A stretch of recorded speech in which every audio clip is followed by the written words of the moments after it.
अगर पाकिस्तान में बढ़ी है दोस्तों तो वो बढ़ी है गधे की जनसंख्या और लबालब बढ़ी जा रही है। गधे ही गधे, गधे ही गधे, गधे ही गधे। अब पाकिस्तान में ये समझ में, अब ये गधे हम इतने ज्यादा एक्सपोर्ट करके, इसका मतलब हम आईएमएफ के पीछे तो हम फालतू ही भाग रहे थे यार। गधों के पीछे भागो। ये फाइल यहां से यहां इस प्रकार से जाएगी, इसको निकालने वाला ये बंदा होगा, ये दो बंदे साइन करेंगे। हम सीधा साधा उनको ये ना बता दें हमारे पास है नहीं, हम लाए नहीं कभी। यार I am very surprised that the president of the United states. जय हिंद दोस्तों, मैं हूं मेजर गौरव आर्य और आप देख रहे थे चाणक्य डायलॉग्स। इस वीडियो को लाइक करिए, हमारे चैनल को सब्सक्राइब करिए, बेल आइकन दबाना बिल्कुल न भूलिएगा। चटपटी खबर है, एकदम चटपटी, ऐसा कि मजा आ जाए आपको। पाकिस्तान में 3 साल पहले 56 लाख गधे थे, 2 साल पहले 57 लाख गधे थे, और इस साल के आंकड़े देखो। पाकिस्तानी अपनी जनसंख्या गिने ना गिने, गधों की जनसंख्या जरूर गिनते हैं, ठीक है। 58 लाख गधे, यानी कि इजाफा 1 लाख का साल दर साल।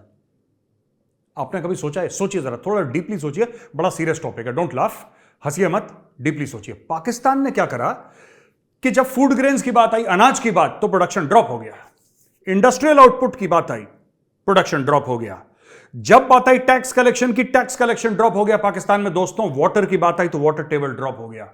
जब पाकिस्तान में शिक्षा की बात आई, जब पाकिस्तान में तालीम की बात आई तो तालीम ड्रॉप हो गई। जब इज्जत की बात आई तो इज्जत भी नीचे उनकी ड्रॉप हो गई। लेकिन सिर्फ एक चीज अगर पाकिस्तान में बढ़ी है दोस्तों तो वो बढ़ी है गधे की जनसंख्या, और लबालब बढ़ी जा रही है। गधे ही गधे, गधे ही गधे, गधे ही गधे। अब पाकिस्तान में यह समझ में नहीं आ रहा है इंसान कौन है, गधा कौन है, ठीक है। इतने गधे की जनसंख्या पाकिस्तान में, गधे गधे की जनसंख्या बढ़ रही। अच्छा, एक और चीज, चीन खरीदना चाह रहा है गधे, तो पाकिस्तान ने कई सारे स्पेशल गधों के जोन बना रखे हैं। जैसे इंडिया में सॉफ्टवेयर के लिए स्पेशल इकोनॉमिक जोन बनाते हैं, स्पेशल इकोनॉमिक जोन, यहां से हम लोग सॉफ्टवेयर एक्सपोर्ट करेंगे, वहां पे विप्रो लगा हुआ है, वहां पे इन्फोसिस लगा हुआ है, टीसीएस लगा हुआ है, एचसीएल लगा हुआ है, बड़े बड़े जितने भी ये कंपनीज हैं ये लगे हुए हैं, ठीक है। तो जैसे हमने सॉफ्टवेयर या special economic zone for IT के बनाए रखे ना इंडिया में, आपने देखे होंगे, नोएडा में भी हैं, गुड़गांव में भी, हर जगह हैं। तो स्पेशल इकोनॉमिक जोन जो हैं इन्होंने बनाए पाकिस्तानियों ने गधों के। मैं आपको गलत बात नहीं कह रहा, मैं आपको सच बात बोल रहा हूं, don't think it's a joke. इन्होंने एक किस्म के एसईजेड बनाए हैं गधों के, क्योंकि चीनी गधे खाते हैं, ठीक है। और चीनियों ने बोला कि भैया गधा तो वेरी वेरी टेस्टी, हमें चाहिए, हम गधे का मोमो बनाएगा, हम गधे का चाउमीन बनाएगा, हम सूप बनाएगा गधे का, तुम हमें गधा देगा। उसने बोला हाँ जनाब गधा देगा, हमारे यहां तो गधे ही गधे, इंसान कम दिख रहे हैं, गधे ज्यादा दिख रहे हैं, चलो। तो इन्होंने फार्म्स बनाए बड़े बड़े, दिस इज द ट्रूथ।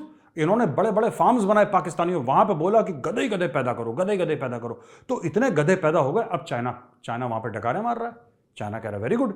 तो इन्होंने पहले कुत्तों का भी करा था, इन्होंने कुत्ते भी एक्सपोर्ट करे चाइना में। अब गधों की जनसंख्या इतनी बढ़ गई है कि पाकिस्तानियों के मुंह से लार टपक रही है। वो कह रहे हैं यार एक बात तो बताओ यार, अब ये गधे हम इतने ज्यादा एक्सपोर्ट करके, इसका मतलब हम आईएमएफ के पीछे तो हम फालतू ही भाग रहे थे यार। हम मिन्नतें तिरले कर रहे थे, हम पैर पकड़ रहे थे आईएमएफ के। गधों के पीछे भागो, गेम तो गधा है, गेम आईएमएफ है ही नहीं, गधा लाएगा डॉलर। तो अब पाकिस्तानी कह रहे हैं कि हर एक, अब गधा फार्मिंग है पाकिस्तान में, ये बहुत बड़ी चीज है। अभी बहुत बड़ी चीज जिसको सरकार ने बिल्कुल इनकरेज करा। इमरान खान ने भी बोला था एक मुर्गी पालो, उसकी 2 होंगी, 2 की 4, 4 की 8, 8 की 16 होंगी। इस तरीके से पाकिस्तान सुपर पावर बन जाएगा। फिर उन मुर्गियों के अंडे होंगे, अंडों के फिर बच्चे होंगे। ये इमरान खान का बिजनेस प्लान था। अच्छा, शहबाज शरीफ ने बोला नहीं, मुर्गियां अभी कोने में, गधों के साथ काम करो। तो गधे पहले भी थे, बढ़ रहे थे, लेकिन शहबाज शरीफ ने फोकस करा, शार्प फोकस था उसका, लेजर फोकस। उसने बोला गधे की पैदावार बढ़ाओ। तो अब दोस्तों गधे और लोगों को इनकरेज करा जा रहा है। आपके पास जमीन है? जी जनाब मेरे पास जमीन है। तुम एक काम करो, 4 गधे लो, हर साल तुम गधे पैदा करवाओ। चाइना की तो जनसंख्या है, चाइना के बहुत 1.5 अरब लोग हैं चाइना में करीब। तो बोला कि चाइना को सप्लाई करो, सब यहां से गधे सप्लाई करेंगे चाइना को। तो ये सब आप देखिए कि इंसान का जो सेंसस था, जो जनगणना होती है ना, ये बाद में हुई, अभी हुई है पाकिस्तान में, वो बाद में हुई। गधों की 2-3 बार हो चुकी है, क्योंकि इनके बंदे तो पैसे कमाते वमाते नहीं पाकिस्तान के जो पाकिस्तानी हैं, लेकिन गधे जरूर पैसे कमाते हैं। तो इन लोगों ने फिर गधे का एक गधा कल्चर शुरू, जैसे एग्रीकल्चर होता है ना, गधा कल्चर इन्होंने शुरू करा पाकिस्तान में। और अब इसको बहुत, जिसको कहते हैं कि प्रोपोगेट कर रही है सरकार। शहबाज शरीफ उसके इंसेंटिव्स दे रही है और बोल रही है चलो सब लोग गधे पैदा करो। तो सब लोग गधे जिसको कह रहे हैं एक्सपोर्ट करने में पाकिस्तान में लगे। I wish the Pakistanis all the very best. भाई भगवान करे जल्दी से तुम इस डेट ट्रैप से निकलो जो तुम इस में फंसे हो ना। ये इन सब से निकलो यार और आगे बढ़ो और गधे पैदा करो और बेचो चाइना को। अच्छा जी, इसके अलावा जो मेरे पास खबर है दोस्तों, बड़ी इंटरेस्टिंग खबर है कि जो डोनाल्ड ट्रंप है, मैं वापस पाकिस्तान पे आऊंगा, आप उदास मत होइए, पाकिस्तान की क्लास लगेगी, डोंट वरी। मैं पहले जरा ट्रंप की एक बात कर दूं। ट्रंप की इंडाइटमेंट हो रही है, यानी कि पहली बार ऐसा हुआ है कि किसी अमेरिका के प्रेसिडेंट को फेडरल, मतलब जिसको कहते हैं फेडरल चार्जेस, उसके ऊपर ला रखे हैं। और इसका मतलब क्या है, 49 पेजेस, 49 पन्नों की इंडाइटमेंट है। ट्रंप ने क्या करा है, ट्रंप बड़बोला तो है। ट्रंप ने क्या करा कि जब यह राष्ट्रपति पद से हटा ना, तो दोस्तों ट्रंप ने फाइलें ले गए अपने घर, टॉप सीक्रेट फाइल्स जो थी। सोचिए जरा आप, ये कितनी खतरनाक चीज है, कितनी खतरनाक चीज जो ट्रंप ने करी, जो उसके चार्जेस अभी उसके ऊपर लगाए गए, प्रूव होंगे नहीं होंगे बात की बात है, लेकिन इंडाइट उसको कर दिया, क्रिमिनल चार्जेस उसके ऊपर। यानी कि they have sufficient reason to believe that Trump ने धांधली करी है। और ट्रंप ने करा क्या, देख लीजिए।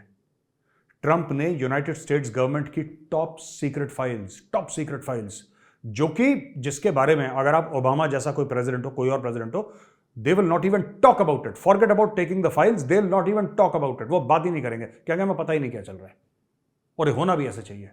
ये भाई अपने घर ले गया, शो ऑफ है ना, बहुत बड़ा है ट्रंप ने 2-3 काम अच्छे भी करे, ऐसी बात नहीं है। In the past I have praised Trump for 1 or 2 things that he did. देखो, कोई आदमी प्योर ब्लैक या प्योर व्हाइट तो होता नहीं है दोस्तों, सब आदमी में शेड्स होते हैं।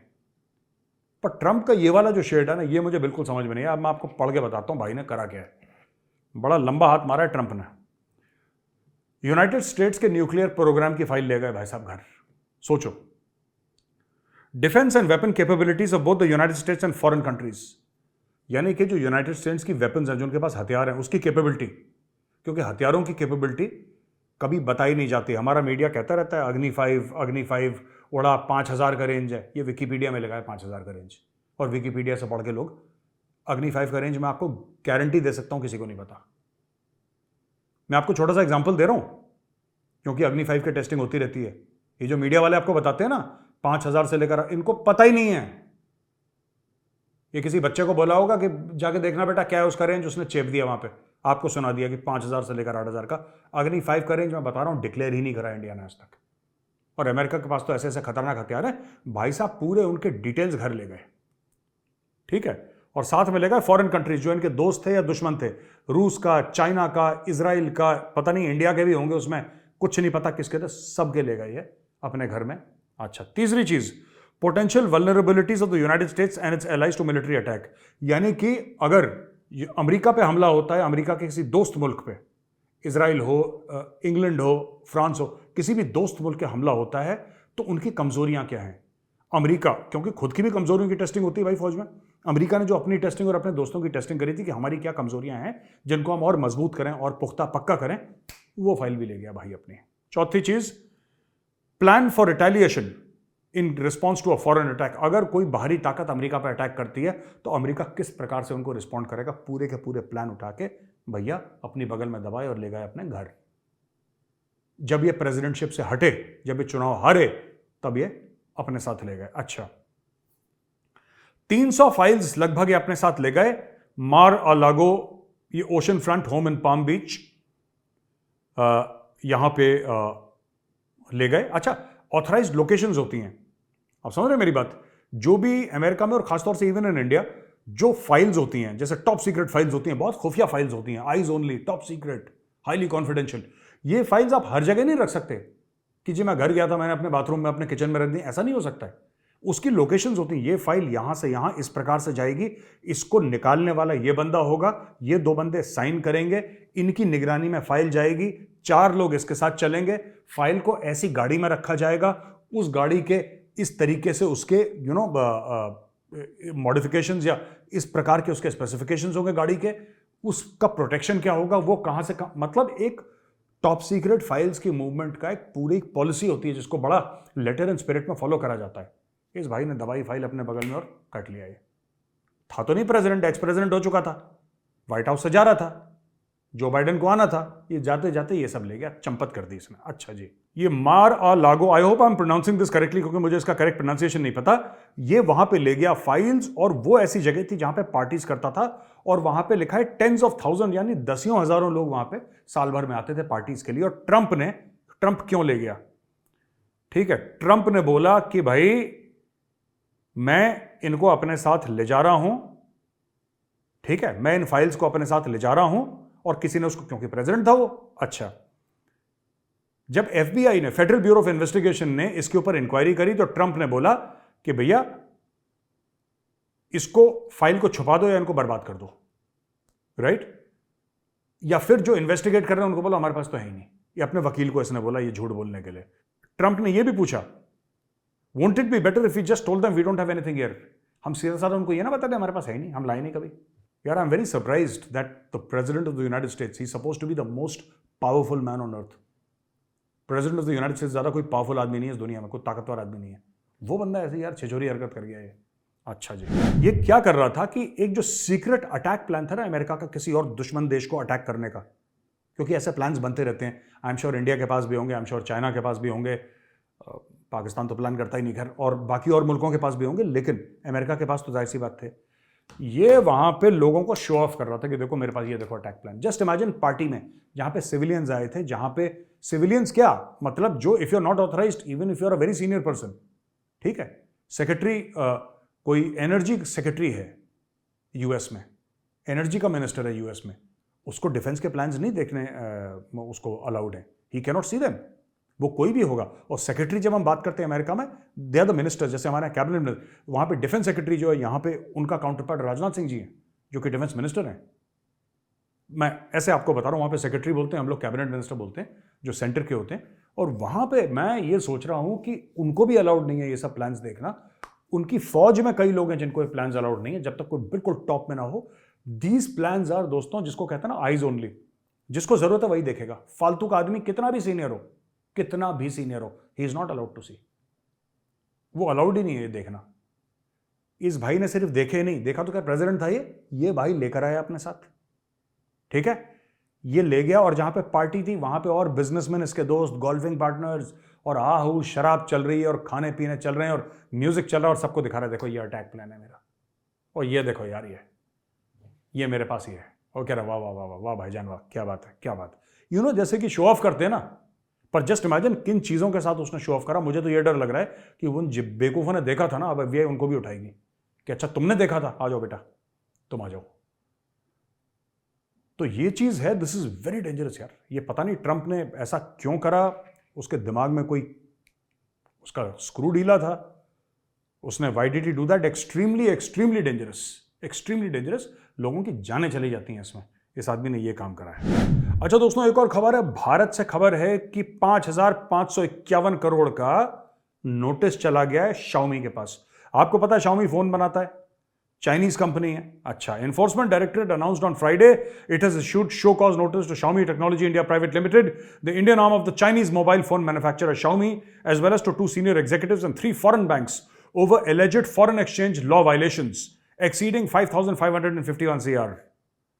तो भाई साहब ऐसा है कि chief financial officer Sameer B Rao, former managing director Manu Kumar Jain, and financial institution Citi bank, HDFC bank and Deutsche bank AG, इन्होंने foreign exchange management act FEMA के तहत इन पे ईडी ने केस चलाए हैं, राइट।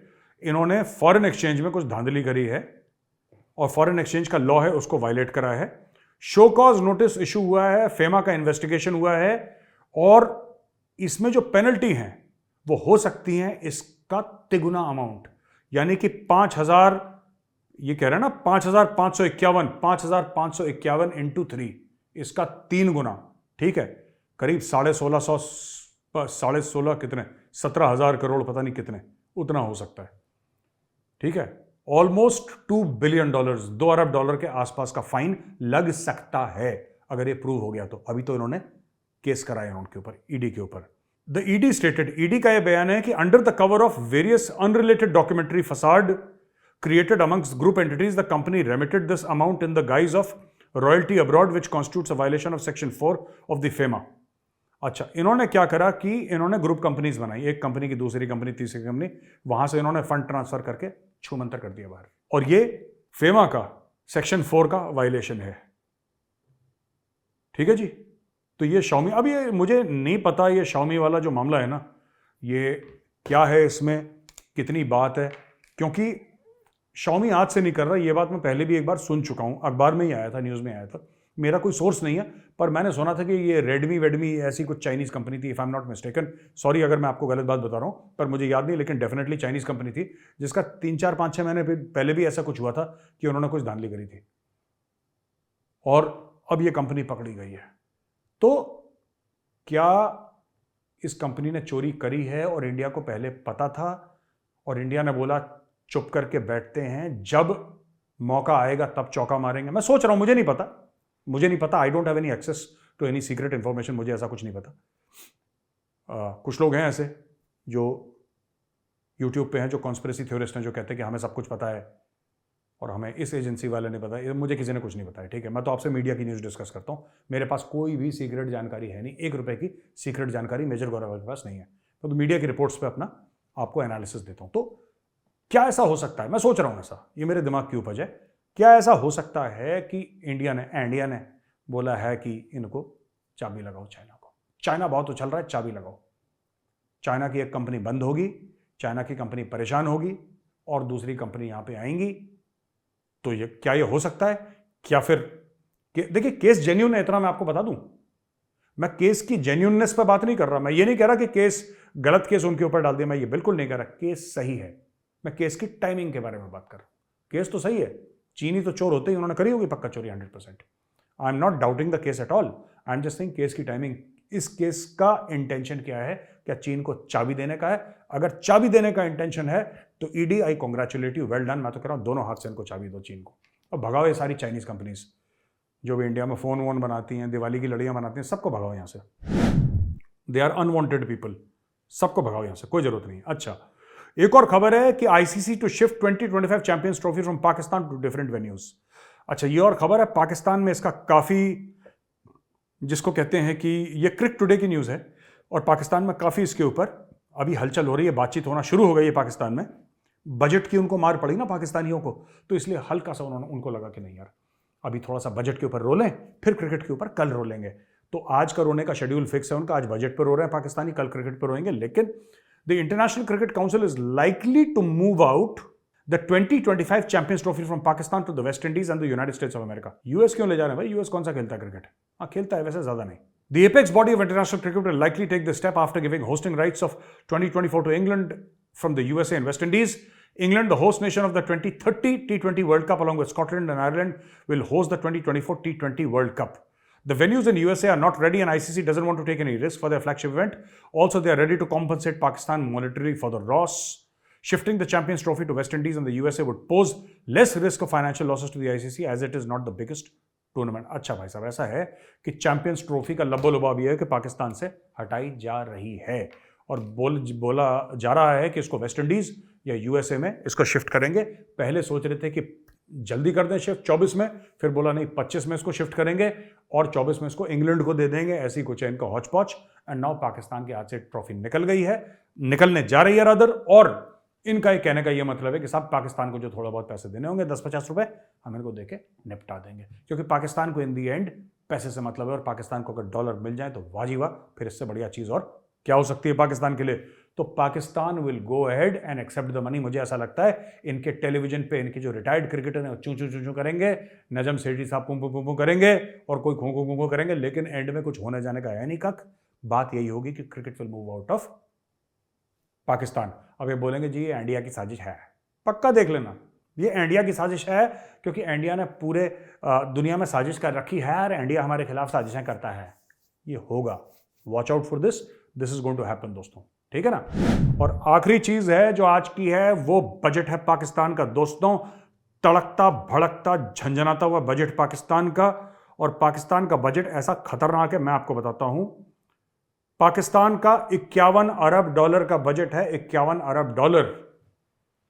कॉन्फिडेंस देखिए, जिस मुल्क को 1 अरब डॉलर के लिए आईएमएफ के पैर छूने हैं, उसने 51 अरब डॉलर का बजट बनाया है। अच्छा, इन दोनों में कोई कनेक्शन नहीं, आई एम जस्ट ट्रोलिंग में, ओके। 51 अरब डॉलर का बजट है, जिसमें से कि आधा 25 अरब डॉलर से ज्यादा उनको जो पहले पैसे लिए थे उसकी डेट सर्विसिंग में ये चला जाएगा। पाकिस्तान's economy has been stricken by balance of payment crisis as it attempts to service crippling external debt while months of political chaos have scared off potential foreign investment। ओ दादा, फॉरेन इन्वेस्टमेंट तो पहले भी नहीं थी पाकिस्तान में, कौन सी फॉरेन इन्वेस्टमेंट? अच्छा, presenting the budget to the national assembly on Friday, finance minister Ishaq Dar insisted that targets had been prudent. जो उन्होंने टारगेट दिए हैं, मैं इतना टैक्स कलेक्ट कर दूंगा, इतना एक्सपोर्ट, इतना इंपोर्ट, ये सब ये बिल्कुल सोच समझ के करे हैं। There are general elections in the country soon, but despite that, the next fiscal year budget is prepared as a responsible budget instead of an election budget। तो हमने इलेक्शन बजट, इशाक डार का कहना है, हमने इलेक्शन का बजट नहीं, जिसमें freebies होते हैं ना, तुम ये रेवड़ियां ले लो, ये रेवड़ियां ले लो, ये सब हमने नहीं दिए, हमने एक बड़ा जिम्मेदारी वाला बजट बनाया, ऐसा इशाक डार का कहना है। ठीक है भाई। और फिर उन्होंने एक फिर स्पिन करी बॉल को और बोला कि our preceding government has battered the economy. Imran Khan ने बैंड बजा दिया था हमारी इकोनॉमी का, XYZ, ये सब इन्होंने 4 बातें दोस्तों कर दी हैं। तो ये थी आज की ताजा खबर दोस्तों। और अब मैं कश्मीर से वापस आ गया हूं, तो मैं आपसे रिक्वेस्ट करूंगा कि फिर से अपने सवाल पूछिए, मैं कल फिर आऊंगा और फिर आपके सवालों का पूरा पुख्ता जवाब दूंगा, तगड़ा जवाब दूंगा। आप पूछिए सवाल हिंदी में भी, और जो लोग आपके इंग्लिश देखते हैं इंग्लिश में भी जवाब भेजिए, मैं जरूर इंग्लिश का भी करूंगा। ठीक है दोस्तों, तो अगर ये वीडियो पसंद आए तो वीडियो को लाइक करिए, हमारे चैनल को सब्सक्राइब करिए, बेल आइकन दबाना बिल्कुल मत भूलिएगा दोस्तों। जय हिंद, वंदे मातरम, भारत माता की जय।